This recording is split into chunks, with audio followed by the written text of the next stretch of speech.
Tech വാർത്തകൾ. Apple വാർഷിക iPhone event ഇന്ന് രാത്രി ഇന്ത്യൻ സമയം 10:30. ഇവന്റിൽ ഐഫോൺ 16 സീരീസും പുതിയ വാച്ചുകളും പ്രഖ്യാപിക്കും. ഐഫോണുകളിൽ ആപ്പിൾ ഇന്റലിജൻസ് അവതരിപ്പിക്കുന്നതാണ് ഇവന്റിന്റെ സവിശേഷത. ലോഞ്ച് ഇവന്റ് ആപ്പിളിന്റെ ഔദ്യോഗിക യൂട്യൂബ് ചാനലിലും കമ്പനിയുടെ വെബ്സൈറ്റിലും തത്സമയം കാണാം. ഇവന്റിൽ iPhone 16, iPhone 16 plus, iPhone 16 pro, iPhone 16 pro max എന്നിവയുൾപ്പെടെ 4 പുതിയ ഐഫോണുകൾ അവതരിപ്പിക്കും. ഐഫോണുകൾക്ക് പുറമെ ആപ്പിൾ വാച്ച് സീരീസ് 10, എയർപോഡ്സ് 4 എന്നിവയും പുറത്തിറക്കും.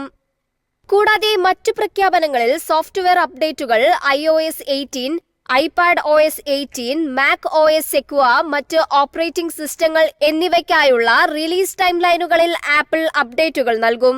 സൂചനകൾ ശരിയാണെങ്കിൽ ഐഫോൺ 16 പ്രോ മാക്സിന്റെ വില ഐഫോൺ 15 പ്രോ മാക്സിനേക്കാളും കൂടുതലായിരിക്കും. News desk MyFin TV. IPhone CEO Tim കുക്കിന്റെ ഡീപ് ഫേക്ക് വീഡിയോ പുറത്ത്.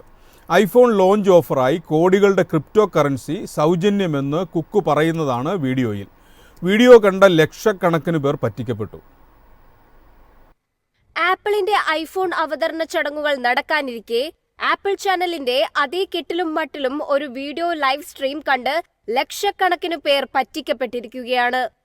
ആപ്പിൾ CEO ടീം കുക്കിന്റെ ഫേക്ക് $10 കോടി ക്രിപ്റ്റോ കറൻസി ലോഞ്ച് ഇവന്റിന്റെ ഭാഗമായി നൽകുമെന്ന് പറയുമ്പോൾ ആദ്യം അതിന്റെ സത്യാവസ്ഥ ആരും അന്വേഷിച്ചില്ലെന്നാണ് വസ്തുത. ആപ്പിൾ ഇവന്റിൽ നിന്നുള്ള ലൈവ് സ്ട്രീം പോലെ കാണുന്ന ഒരു ക്ലിപ്പിൽ വെബ്സൈറ്റ് സന്ദർശിച്ച് ബിറ്റ്കോയിൻ നിക്ഷേപിക്കാൻ കാഴ്ചക്കാരോട് നിർദ്ദേശിക്കുകയാണ്. കൂടാതെ നിക്ഷേപിക്കുന്ന ക്രിപ്റ്റോ കറൻസിയുടെ ഇരട്ടി തുക തിരികെ അയക്കുമെന്നും ഇതിൽ വാഗ്ദാനം ചെയ്യുന്നുണ്ട്. ഇതേപോലെയുള്ള നിരവധി തട്ടിപ്പുകൾ മുൻപും ഉണ്ടായിട്ടുണ്ട്. ക്രിപ്റ്റോ കറൻസി അക്കൗണ്ടുകൾക്ക് സർക്കാർ പിന്തുണയില്ല. അതിനാൽ തന്നെ ക്രിപ്റ്റോ അക്കൗണ്ടിനോ ഫണ്ടിനോ എന്തെങ്കിലും സംഭവിച്ചാൽ പണം തിരികെ ലഭിക്കാൻ സഹായമൊന്നും കിട്ടാൻ സാധ്യതയില്ല. ഈ കാരണം കൊണ്ട് തന്നെയാണ് ഓരോ വർഷവും ലക്ഷക്കണക്കിന് ഡോളറിന്റെ ക്രിപ്റ്റോ തട്ടിപ്പ് നടക്കുന്നത്.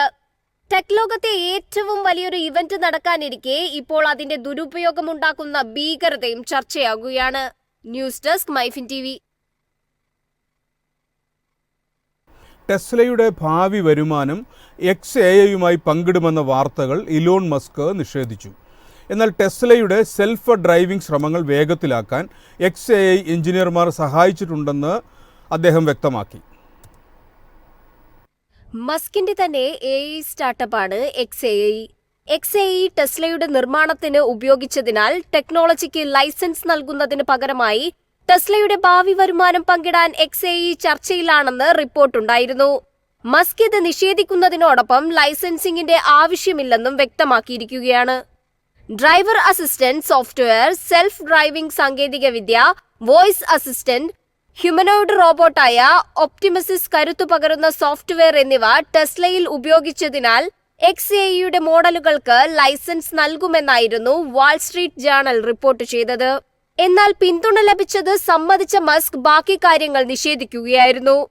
പുതിയ ടെസ്ല ഡാറ്റാ സെന്റർ നിർമ്മിക്കുന്നതിനും XAI സഹായകമാകുമെന്നും ടെസ്ലയുടെ സോഫ്റ്റ്വെയറുമായി XAIയുടെ ചാറ്റ്ബോട്ടായ ഗ്രോക്ക് സംയോജിപ്പിക്കാൻ അവസരങ്ങൾ ഉണ്ടെന്നും മസ്ക് പ്രതികരിച്ചിരുന്നു. News desk MyFin TV. Transfer ജീവനക്കാരിൽ 75% പേരെ പിരിച്ചുവിടുമെന്ന് CEO ലൂക്ക ഫെരാരി. പിരിച്ചുവിടലിന്റെ കാരണം വ്യക്തമല്ല.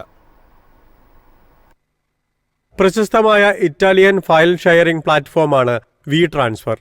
കമ്പനിയുടെ 3/4 ജീവനക്കാരെ പിരിച്ചുവിടുകയാണ്. കാരണം ഇതുവരെ വ്യക്തമാക്കിയിട്ടില്ല. എന്നാൽ പിരിച്ചുവിടൽ പൂർണ്ണമായി നടപ്പാക്കിയിട്ടില്ലെന്നാണ് കമ്പനി മേധാവി പറയുന്നത്. കഴിഞ്ഞ ഫെബ്രുവരിയിൽ കമ്പനി മൂലധന വർധനയിലൂടെ 155 മില്യൺ സമാഹരിച്ചിരുന്നു. ഇത് കമ്പനിയുടെ മൂല്യം 2.55 ബില്യണായി ഉയർത്തി. അതുകൊണ്ട് കമ്പനിയിൽ സാമ്പത്തിക പ്രശ്നങ്ങൾ ഉണ്ടാകാൻ സാധ്യത കുറവാണ്. ഒപ്പം മറ്റെന്തോ അഴിച്ചുപണി മുന്നിൽ കണ്ടാണ് പിരിച്ചുവിടൽ എന്നതിലേക്കാണ് സാഹചര്യങ്ങൾ വിരൽ ചൂണ്ടുന്നത്. News desk MyFin TV. Instagram പുതിയ ഫീച്ചറുകൾ പുറത്തിറക്കി. ഫോട്ടോ എഡിറ്റിംഗ് മുതൽ സ്റ്റിക്കർ ക്രിയേഷൻ വരെ ഫീച്ചറുകളിൽ ഉൾപ്പെടുന്നു. മെസ്സേജിംഗ് ഓപ്ഷനിൽ തന്നെ, അതായത് ഇൻബോക്സിൽ തന്നെ ഉപയോക്താക്കൾക്ക് ഇപ്പോൾ ഫോട്ടോകൾ എഡിറ്റ് ചെയ്യാനും സ്റ്റിക്കറുകൾ ക്രിയേറ്റ് ചെയ്യാനും കഴിയും. കൂടാതെ ഉപയോക്താക്കൾക്ക് അവരുടെ ഫോണിന്റെ ഗാലറിയിലെ ഫോട്ടോകളിൽ നിന്നും സ്റ്റിക്കറുകൾ ഉണ്ടാക്കാൻ കഴിയും. മെസ്സേജിംഗ് ഓപ്ഷനിലെ ഫോട്ടോ എഡിറ്റിംഗ് ടൂളുകൾ ഇൻസ്റ്റഗ്രാം സ്റ്റോറികളുടെ ടൂളുകൾക്ക് സമാനമാണ്. ചിത്രങ്ങളിൽ നിന്നുള്ള കട്ടൌട്ടുകൾ ഉപയോഗിച്ച് പ്രതികരണ സ്റ്റിക്കറുകൾ ഉണ്ടാക്കാൻ വാട്സാപ്പിൽ ഇതിനകം തന്നെ ഫീച്ചറുണ്ട്. ഇൻസ്റ്റഗ്രാമിൽ ഇൻബോക്സിൽ പുതിയ ചാറ്റ് തീമുകൾ ചേർക്കാനും ഉപയോക്താക്കൾക്ക് കഴിയും. ഇൻസ്റ്റഗ്രാമിന് സമാനമായ ഫീച്ചറുകൾ വാട്സാപ്പ് പുറത്തിറക്കുന്ന സാഹചര്യത്തിലാണ് തിരിച്ച് ഇൻസ്റ്റഗ്രാമും വാട്സാപ്പിൽ ലഭ്യമായ മെസ്സേജിംഗ് ഓപ്ഷനിലെ ഫീച്ചറുകൾ കൊണ്ടുവരുന്നത്. പുതിയ കാലത്തെ ആശയവിനിമയം വിഷ്വലുകളിലൂടെയും സ്റ്റിക്കറുകളിലൂടെയുമാണ്. ഇത് കണക്കിലെടുത്താണ് പുതിയ അപ്ഡേഷൻ എന്നാണ് വിലയിരുത്തൽ. News desk MyFin TV.